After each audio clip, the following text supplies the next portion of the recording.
Guys, the gurus have absolutely lied to you. This video is not clickbait. I'm being dead serious when I say do not start a Skool community. It's been pitched to you as a beginner business that is an easy way to start making money online, and it's this great beginner opportunity. And unfortunately, that is not the case, and we're gonna break it down today. Do not start a Skool community. Now, why do I say do not start a Skool community? How am I accredited? Who am I? Let me give you guys some background. My name is Luke Del Priore. I currently run a multi-seven-figure marketing agency called Del Priore Hospitality. We serve tons and tons of different businesses all across the country who we help to acquire more new business through various digital marketing services such as SEO, paid advertising, web design, so on and so forth. Why am I over here saying don't start a Skool community? Why is this something that I would bring to light? Well, guys, just so you know, this is a concept that I refer to as the blind are leading the blind. And when I say the blind are leading the blind, this is exactly what I mean. The Skool community business model is pitched as a beginner business. And to a lot of you guys that want to be growth operators, growth creators, it's been pitched as, here's what you're gonna do. Let's say I'm a beginner and I'm gonna go find an influencer that has a big audience. And I'm gonna come in and I'm gonna be this missing piece to this influencer, and I'm gonna help them just monetize their audience and print money. And I'm gonna get a revenue share on any of the new business that I help them drive in through building a Skool community. So let's say I find an influencer and they have a really big audience and they have a podcast about love, heartbreak, and about girls. It's pitched that I'm gonna reach out to that influencer and say, hey, I would love to build a business with you. Let's build a paid community. I'm gonna help you monetize your audience. So you and that influencer will work together to try and build a product that you can sell to an audience, and you're getting people into your funnel where they're going to pay you a monthly fee. Let's say you're gonna start up a paid community, right? And you're gonna charge people to get into your community $50 per month. Let's say I start my community and I'm giving advice, whatever the case is. Let's say it comes with Zoom meetings, you get a question and answer chat, you get anything that you want in there, and it's a $50 a month community. Now, the business model of a Skool, and mind you, it could be $100 a month, it could be $10 a month, it doesn't matter what it is. There's a couple big issues with this, and I'm gonna state them right now. There is a severe lack of quality community. Guys, I don't know if you've been on the platform and if you've actually joined some of these paid groups, but a lot of them genuinely suck. And there's so many that are free. Join my free community, join my free community, join my free community. There's so much noise in there. There's so many people in there. It's hard to moderate. There's a ton of people that are never gonna be qualified to buy in these free communities. So they end up being really noisy chat rooms where people have an interest, but they're too scared to make a buying decision. So for me, I would never start up a free Skool community. Those are not buyers. If anything, I'd rather have a low ticket offer. It's also becoming more and more commoditized. If everyone is doing something, guys, if everyone is going in one direction, beware of that thing because it might not necessarily be the right thing for you. Prime example, let's say you are in a room with 10 other people and 9 of them are gonna start playing football. You might feel left out because you don't wanna play football, but maybe you wanna play baseball. You're in the wrong room. You're surrounded by football players. They're going to influence your decision one way or another. If you got into a different room of guys that wanted to play baseball, you'd be like, yeah, you guys are like me. I wanna play baseball. It's becoming commoditized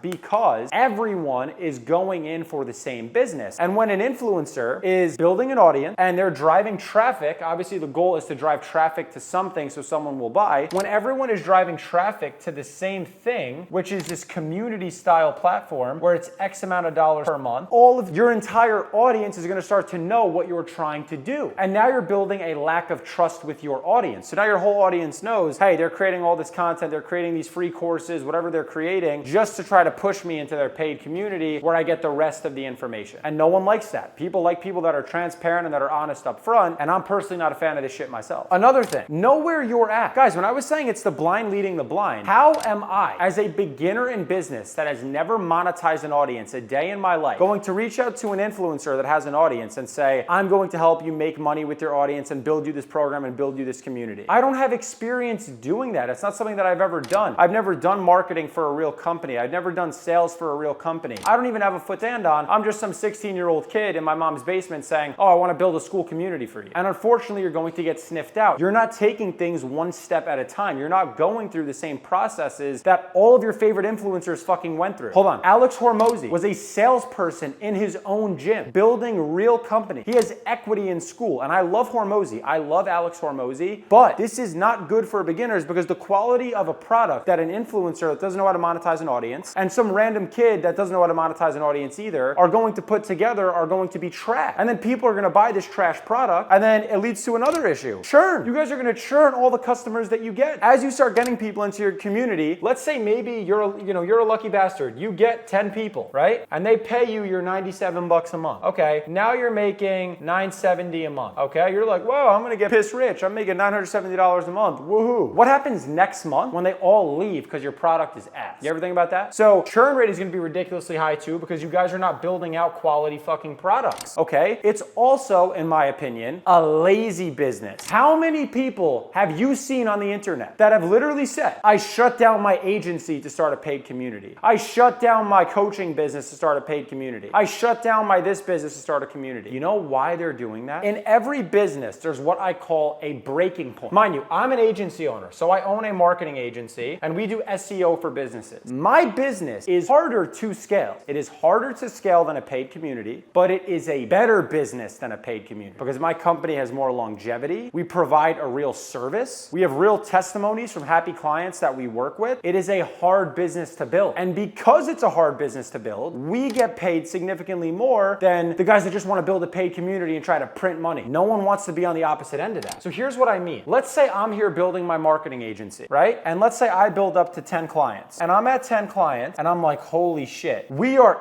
inundated with work in the agency with 10 clients. We got to try to sell more customers, service them, make sure they're happy, provide support. There's so many moving parts to running our marketing agency just with 10 clients. How are we ever going to have 500? And then this is what the gurus do. They say, you know what? Fuck this. I'm not good at this. I don't know how to continue scaling. So I'm going to shut this down because it's not scalable. And I'm going to jump to the next opportunity, which might be coaching. Maybe it's consulting. Maybe it's a school community, and they stick in these businesses. You know why? Because they don't require staff. They don't know how to hire. They don't know how to train. They don't know how to onboard. They don't know how to manage. They don't have the building block of running a real company, so they never get to the big outsized return. Guys, guru businesses can be good companies if you want to make a couple $100,000 a year. A school community might be great for you if your sole goal and purpose in life is to make $100,000 a year online. And when you really invest into the space, you'll realize that is fucking peanuts, and you don't only want to make $100,000 a year, you want to make way more than that. Maybe a school community would work for you. If you want to build a real company with enterprise value that you can sell one day, that will serve your family, you need to build a real company. You need to go through the real headaches that I've fucking been going through in building my business, that he's been fucking going through in building the business with me. My brother over here on the goddamn couch. We got the sales guys here in the back messing about. Joey, Mike, ton of other guys aren't here today. And guys, just so you know, here's the thing. A school community is going to churn as far as the longevity in the market, okay? Anytime I look at a business, I'm thinking about one thing, okay? One thing, and it's called the test of time. If your business goes up and you're getting a bunch of people to pay you, they're going into your community, and then because you have bad service, your business goes like this, then you don't have a good business. Another example, Hamza, not to call his ass out, but let's call his ass out. He's got a big audience. He's got millions of people that follow him for self-improvement, blah, blah, blah, whatnot. So self-improvement, blah, blah, blah, all this bullshit, right? So they watch his content, they consume it, and then he says, if you want to join my private community on how you can become a better man, send me some money every month, send me $150 a month. And he doesn't need staff, he doesn't need to train, he doesn't need to onboard, he can do the whole thing himself, and he's gonna pull in about $3 million a year. If not, he could do a little bit better than that. He made that money just based on the fact that he knew how to build an audience, and then he milked the audience. I work with business owners every day who you guys don't know because they're not on the internet anywhere. Matter of fact, no one knows them, and they would piss on $3 million. Piss on it. And you guys watch videos and you're like, oh my God, $3 million. The reason you're so infatuated with money is because you fucking have none. That's why you're so infatuated with it. $3 million is less money than you think in the scheme of business. Have you ever looked around and looked at a big construction project and fucking wondered what that was worth? Look at this building out my window. That fucking building, just that one is probably worth $5 million, let alone everything that's in it. Probably significantly more than that. I'm standing here in another one. There's another one behind me. There's millions and millions and millions of dollars out here, and there are better ways to make money through building a real company. Being an influencer is one thing, but being a business owner is another. And that's where I think that a lot of you guys have gotten this shit twisted. There are great entrepreneurs on here. One that I really love is Iman Gadji. I don't know if I'm pronouncing his name wrong, but I watched a ton of his content early on. I really like Iman because he is a real business owner. He has a team, he has staff, he knows how to onboard, he knows how to service, he knows how to sell. He has all the building blocks and the foundation foundations to running a really good company, which is why he's still winning. He's still winning, and he's always going to make a ton of money because he's an entrepreneur with an audience. The problem with this Skool community model is it's an audience that are non-buyers, and then it's some random guy or some random girl that's like, let's try to monetize this audience, but I have no real experience. That is a fucking disaster. It's a race to the bottom. Avoid Skool communities. Go out and build a real company.